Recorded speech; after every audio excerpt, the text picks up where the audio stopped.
Simpsons já fizeram isso no episódio 204. Os Simpsons já fizeram. Os Simpsons fizeram. Os Simpsons fizeram. Os Simpsons fizeram. Os Simpsons já fizeram.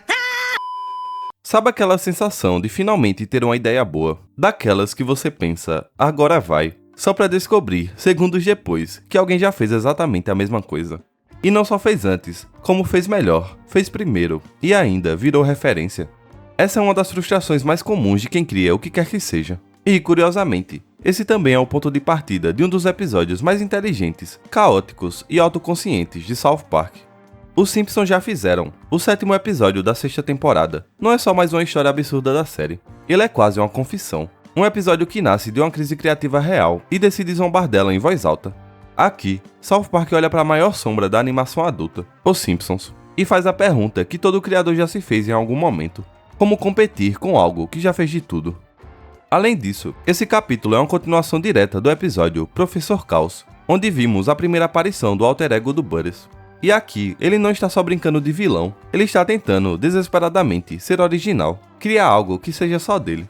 Enquanto isso, do outro lado da história, Cartman e os meninos se envolvem numa ideia aparentemente boba, mas que rapidamente sai do controle e vira algo muito maior do que qualquer um deles imaginava. São duas histórias paralelas, andando lado a lado, mas conectadas pelo mesmo tema: a tentativa de criar algo e as consequências disso. Pra quem não me conhece, eu sou o Bomberly, e hoje a gente vai falar sobre o episódio em que South Park admitiu, sem vergonha nenhuma, que os Simpsons já fizeram de tudo. O episódio começa de um jeito quase enganoso, como se nada demais fosse acontecer. Stan e Kyle estão ali, no quintal, montando um boneco de neve, naquela rotina típica de South Park. Mas tem um detalhe que causa estranhamento logo de cara: o Kenny não tá ali. No lugar dele, quem tá é o Tweek, visivelmente à beira de um ataque de pânico, como sempre. E a piada funciona em 2 níveis. Porque, além de apresentar o Tweek como o novo 4º elemento do grupo, a cena ainda solta uma referência rápida a um dos primeiros curtas da série, quando um boneco de neve realmente ganhou vida. E se eu colocar e o Homem de Neve ganhar vida e tentar me matar? Tweek, isso só aconteceu uma vez, cara. Nesse mesmo clima de normalidade aparente, o Butters aparece. Ele até tenta puxar conversa, mas fica claro que não é mais parte do grupo. No episódio anterior, ele foi oficialmente tirado do quarteto. Os meninos chegaram até a fazer um concurso para decidir quem seria o novo amigo, e quem ganhou foi o Tweek. Então, quando o Butters tenta se aproximar agora, a recepção é fria e distante. E esse é um momento pequeno, mas importante, porque daqui em diante, tudo o que acontece com ele no episódio vem exatamente desse sentimento. Não de uma raiva explícita, mas de frustração. Enquanto os outros seguem brincando, o Butters guarda aquilo pra si, e a série deixa no ar que isso não vai acabar bem. Logo depois, o Cartman entra em cena como só ele sabe, gritando, interrompendo tudo e anunciando que encontrou a solução para a vida dele. Um anúncio de revista prometendo polvo marinho, criaturas mágicas que fazem de tudo. A revista fala que eles constroem castelos, jogam basquete e entre outras coisas. Enquanto o Kyle já desconfia. Porque, claro que ele desconfia. É o Kyle. Ô, cara, você parece uma velha reclamando de tudo. Se não parar com isso, vou passar a se chamar de velha bucetilde. No fim, os garotos são convencidos pelo Cartman e juntam seus trocados para comprar o polvo marinho. Só que, enquanto isso, o Butters não fica muito tempo na posição de garoto deixado para trás. Assim que ele chega em casa, a chave vira. Aquele mesmo menino educado, meio tímido, reaparece segundos depois como seu alter ego, Professor Caos. E a primeira grande ideia dele é simples, ambiciosa e completamente absurda: bloquear o sol. Um plano digno de vilão clássico. E por alguns segundos, ele está confiante. Finalmente teve uma ideia grande o bastante para causar impacto. Mas aí, o Doug olha pra ele, sem empolgação nenhuma, e solta a frase que define o episódio inteiro. Legal, vai ser que nem nos Simpsons. Hã? Fizeram isso nos Simpsons. Acho que foi o Sr. Burns que tentou bloquear o sol em Springfield. E o plano morre ali mesmo. O Butters trava, e o silêncio que sobra diz mais do que qualquer piada. Não é só sobre o plano não ter dado certo, é sobre perceber que até quando você acha que pensou em algo genial, alguém já chegou ali antes. E nesse momento, o Doug deixa de ser só um ajudante e vira quase uma consciência crítica. Ele não tá tentando humilhar o Butters, ele só aponta a realidade, e essa realidade dói. Porque o Professor Caos não falha por falta de maldade, nem por falta de imaginação. Ele falha porque, aparentemente, não existe mais espaço para ser original. Enquanto isso, na cabeça do Cartman, a fantasia já tá a todo vapor. Antes mesmo de qualquer coisa chegar pelo correio, ele já tá sonhando acordado. O episódio então corta para um delírio musical bizarro, em que ele imagina uma civilização submarina perfeita, onde ninguém reclama, ninguém chama ele de gordo, e, principalmente, ninguém manda ele fazer a lição de casa. O povo marinho agora ficarei. Não enche o saco, nem me chama chamam de gordo. E o dever de casa ficou pra depois. Esse é o... Quando o povo marinho finalmente chega, toda aquela expectativa construída pela propaganda evapora em segundos. Nada de castelos, nem criaturas mágicas. São só artêmias, aqueles camarõezinhos minúsculos. E a reação do Cartman é quase pessoal, como se o universo tivesse traído ele. Ele se sente humilhado. E é aí que o episódio dá um passo perigoso. Porque, frustrados e entediados, os garotos resolvem usar o povo marinho pra uma piada bem idiota. Colocá-los no café da professora. E já no dia seguinte, a série dá uma virada brusca. A senhorita engasga peru, aparece morta. E o que era só uma brincadeira, vira, de repente, caso de polícia. E as crianças ficam apavoradas. Mas enquanto esse pânico vai crescendo do lado dos meninos, o Buddy segue num caminho paralelo igualmente frustrante. Cada novo plano do Professor Caos morre antes mesmo de nascer. Em um deles, ele corta a cabeça da estátua da cidade, achando que finalmente causou algum impacto, só pra ver o noticiário tratar aquilo como uma homenagem aos Simpsons. A polícia nem investiga, e a cidade decide manter a estátua sem cabeça, como um tributo à família amarela. E esse detalhe é cruel. O Butters não é ignorado, ele é absolvido. A cidade engole a ideia dele e devolve como uma referência cultural. Por que não me disse que os Simpsons já fizeram isso? Você tava tão orgulhoso, não quis te deixar mal. Merda de Simpsons. E assim, o episódio vai costurando as duas frentes. De um lado, crianças lidando com consequências grandes demais para a idade delas. Do outro, um garoto lidando com a sensação de que nada do que ele faz é realmente dele. Em ambos os casos, existe a mesma raiz. Você tem uma ideia, acha que está no controle, e o mundo responde de um jeito completamente diferente. A partir daqui, o episódio pisa fundo no acelerador. A notícia da autópsia da engasga peru cai como uma bomba nos meninos. Porque encontraram sêmen no estômago dela. Para qualquer adulto, isso já seria estranho. Mas para um grupo de crianças, a confusão é instantânea. E para quem assiste dublado, o detalhe linguístico é crucial aqui. No original, os garotos entendem Sea People, povo marinho, e Seamen, que significa homens do mar, como a mesma coisa. E como no inglês, Seamen tem uma pronúncia quase idêntica a sêmen, na lógica deles, se acharam sêmen no estômago da professora, então foi o mesmo povo marinho que eles colocaram no café dela. E na autópsia encontraram um mar de sêmen no estômago dela. Era povo marinho e vão encontrar mais deles. E o pânico toma conta. Eles não sabem exatamente o que fizeram, mas sabem que é grave. A primeira reação dos meninos, então, é procurar um adulto de confiança, o chefe. E a cena é tão absurda quanto desconfortável. Os meninos tentam explicar com a maior seriedade do mundo que acharam o sêmen deles dentro da professora. O chefe, sem entender, começa tratando como mais um problema bobo de criança, até perceber que não, aquilo realmente escalou para um nível completamente fora do controle. E o humor aqui funciona, porque ninguém está exatamente errado, só totalmente perdido. E quando parece que não tem como piorar, piora. Os garotos têm a ideia genial de ir até o necrotério, recuperar as provas. Essa sequência no hospital é uma das mais bizarras do episódio inteiro, e talvez da série. Enquanto os meninos procuram pelo sêmen, os legistas chegam na sala do necrotério, e o Cartman, simplesmente, se esconde dentro do corpo da professora morta. O Romário tá de volta, mas tá velho. Depois dessa cena absurda e nojenta, os garotos finalmente conseguem recuperar o sêmen e vão embora. Mas enquanto isso, do outro lado da cidade, o Butters está passando por um colapso diferente, mas igualmente intenso. Cada nova ideia que ele apresenta ao Doug é descartada em segundos com a mesma frase: os Simpsons já fizeram. Não importa se é grande, pequeno, elaborado ou idiota, tudo já existe, tudo já foi feito. E a frustração dele cresce no mesmo ritmo que a paranoia dos garotos. Os Simpsons já fizeram isso no episódio 204. Voltando pros meninos, eles vão pra casa do Cartman. E ainda convencidos de que estão encobrindo um crime grave, despejam todo o sêmen direto no aquário, junto com o povo marinho restante. Na cabeça deles, o problema foi resolvido.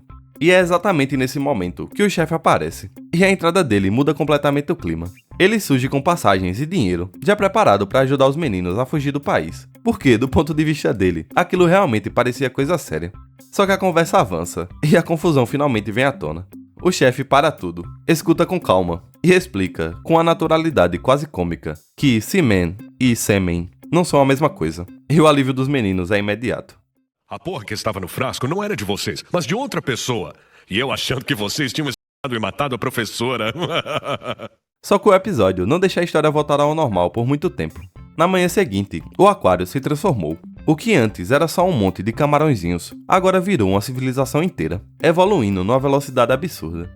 E o Cartman, ao ver aquilo e mostrar aos outros meninos, ele chega à conclusão mais maluca possível. Para que a sociedade marinha evolua ainda mais, eles precisam de mais sêmen. Mas voltando pro outro arco do episódio, é nesse ponto que o Butters finalmente chega no limite. Depois de ter todas as ideias esmagadas, uma por uma, ele aparece com um sorriso diferente no rosto. Aquele sorriso de quem tem certeza que agora acertou. Ele então apresenta ao Doug seu novo plano. Uma máquina capaz de retirar a cereja de bombons e substituir por maionese estragada. É idiota e nojento, mas justamente por isso, na cabeça dele, é original. E, pela primeira vez, o Butters acredita que pensou em algo que ninguém mais teria coragem de fazer. E o Doug até concorda. Ele diz que aquilo é tão idiota que provavelmente os Simpsons nunca fariam. E por alguns segundos, o Butters respira aliviado. É quase uma vitória. Até a TV exibe um comercial dos Simpsons anunciando que, no episódio daquela noite, o Bart vai fazer exatamente a mesma coisa. Mesma ideia e mesmo nível de estupidez. E o timing é cirúrgico. Os Simpsons não fizeram antes, mas vão fazer agora. E esse é o fundo do poço. O Butters não fica só frustrado, ele quebra. A realidade ao seu redor começa a desmanchar, e tudo vira Springfield. Pessoas viram versões dos Simpsons, os cenários mudam, e o mundo deixa de ser dele. E não é só mais uma piada sobre referências, é uma crise de identidade criativa completa. O Butters não sabe mais onde termina a própria ideia, e onde começa a dos outros. Os Simpsons já fizeram! Os Simpsons já fizeram! Mas enquanto o Butters afunda completamente na própria crise criativa, o Cartman vai na direção oposta. Ele tira a conclusão de que, se misturar povo marinho com Seaman criou uma civilização, imagina o que acontece se ele colocar ainda mais. Então ele decide que precisa de mais sêmen, muito mais. E é assim, com a maior naturalidade do mundo, que o episódio corta pro Cartman entrando em um banco de sêmen, como se estivesse indo comprar pão. Ele fala com a atendente, se vende como um especialista, analisa o material com um microscópio portátil e pede uma quantidade completamente impossível. Não alguns frascos, mas galões e galões de sêmen. A cena é desconfortável, bizarra e, ao mesmo tempo, tão segura de si que vira uma das mais memoráveis do episódio. O Cartman não vê nada de errado ali. Pra ele, é só uma aquisição comum. Mais tarde, de volta ao seu quarto, quando os amigos perguntam como ele conseguiu tanto material, ele solta a resposta com a mesma tranquilidade. Uma parte veio do banco, mas o resto veio de um cara num beco. E o detalhe final, quando ele diz que só precisou chupar uma mangueira, dito como se fosse a coisa mais normal do mundo. É absurdo de tão engraçado. Ele só falou pra eu fechar os olhos e chupar uma mangueirinha. Fechar os olhos e chupar uma mangueira? Parecia um cano. E os garotos seguem despejando sêmen no aquário, observando aquela mistura estranha, sem entender exatamente no que aquilo vai dar. E quando a manhã seguinte chega, a resposta tá ali. A sociedade marinha evoluiu de novo, agora mais organizada e mais complexa. Tem prédios, templos, uma organização social. E no centro de tudo, tá o Cartman, literalmente sendo adorado como um deus. E é aqui que a ideia muda de escala. A sociedade marinha nasce como uma piada, mas rapidamente vira metáfora. Cartman não criou só uma sociedade, ele criou um espelho do próprio ego. E, sem perceber, assumiu o papel que mais combina com ele. O de uma divindade narcisista, observando tudo de cima, convencido de que aquilo só existe por causa dele.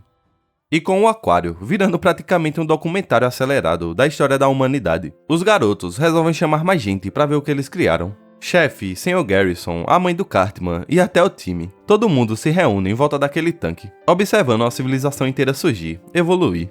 E é aí que o Butters entra em cena de novo. Ainda com a cabeça bagunçada, ele olha pro aquário e reconhece imediatamente o padrão. Aquilo ali, uma civilização minúscula, evoluindo rápido demais e adorando um deus gigante. Ele já viu antes.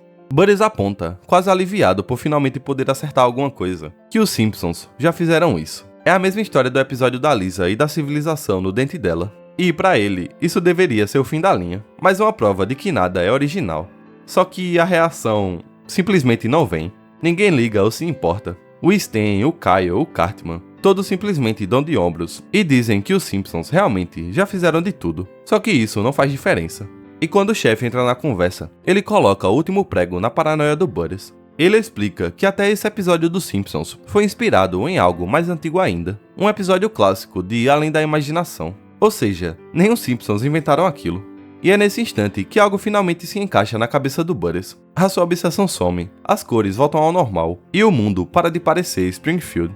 Então ele entende, talvez pela primeira vez, que a originalidade absoluta é uma ilusão. Ideias se repetem, histórias se reciclam. O que muda é como você conta, não se alguém já contou antes. E essa é a virada real do episódio. Ele não está dizendo que criar não vale a pena, está dizendo o contrário. Se tudo já foi feito, então você pode parar de ter medo e simplesmente fazer do seu jeito. Então tudo voltou ao normal. Eu acho que posso voltar a tentar destruir o mundo de novo. Bom pra você. É, legal, agora vai pra puta que pariu. E no final do episódio, a Sociedade Marinha também chega ao seu fim sem nenhum aviso. Do outro lado do aquário, alguns do povo marinho começam a erguer uma nova estátua, mas não é do Cartman, é do Tweek. E só isso já é suficiente para virar tudo de cabeça para baixo. Aquilo que parecia uma sociedade organizada e promissora, em um instante se fragmenta. O que começou como devoção vira fanatismo, e os dois lados entram em guerra. Em questão de segundos, a Sociedade Marinha alcança o estágio final da humanidade, as armas nucleares. Mísseis microscópicos são lançados, o aquário explode, a água invade o quarto, e toda aquela civilização some tão rápido quanto surgiu. O Kyle olha pra tudo aquilo e solta, quase resignado, que a guerra talvez seja, simplesmente, parte da natureza das sociedades. Não tem drama, só uma constatação. Já o Cartman, ajoelhado diante do tanque destruído, faz a pergunta mais irônica possível pra alguém como ele. Mas acho que isso prova que a guerra é um processo natural. Por que as sociedades não podem viver em paz? E o episódio termina assim. Depois de tanta criação, ego e tentativa de controle, a resposta final é um vazio incômodo, porque, no fim das contas, nem mesmo um Deus consegue impedir que tudo acabe exatamente do jeito mais humano possível. Antes de fechar de vez, vale puxar algumas curiosidades que deixam esse episódio ainda mais interessante quando você olha um pouco mais de longe. Porque os Simpsons já fizeram, também funciona como um ponto de virada silencioso dentro da própria série. Pra começar, esse é o último episódio da senhorita Engasga Peru. A morte dela não é só uma piada, ela realmente nunca mais aparece. E isso acaba dando um peso estranho para aquele humor todo, porque a série simplesmente segue em frente, como se nada tivesse acontecido, bem no espírito de South Park.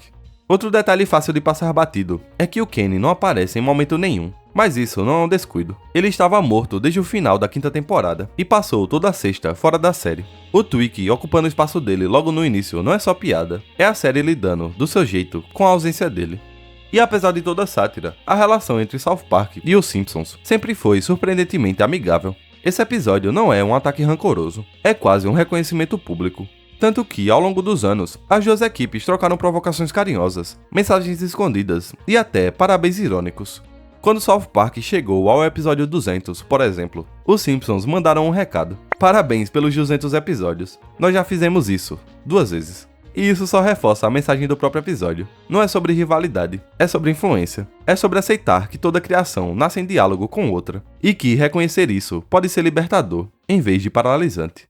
No fim das contas, os Simpsons já fizeram continua sendo lembrado porque ele faz algo raro. Transforma uma crise criativa real em narrativa. Não é só um episódio engraçado, nem só um amontoado de referências bem encaixadas. É South Park parando por um segundo, olhando pra si mesmo e dizendo, sem rodeios, a gente também sente esse medo. Medo de repetir, de parecer imitativo, de nunca conseguir fazer algo que pareça realmente novo.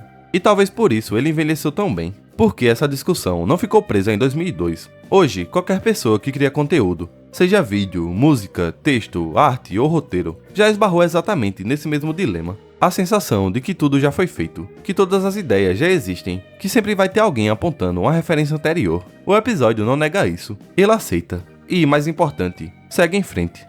A grande sacada aqui não é provar que originalidade absoluta existe, é mostrar que ela nunca foi o ponto. O que define valor não é ser o primeiro, mas como você executa, o que você acrescenta e que perspectiva você traz. Os Simpsons já fizeram muita coisa antes, mas South Park fez do jeito deles. Mais cru, mais desconfortável, mais direto. E isso é suficiente para justificar a existência desse episódio.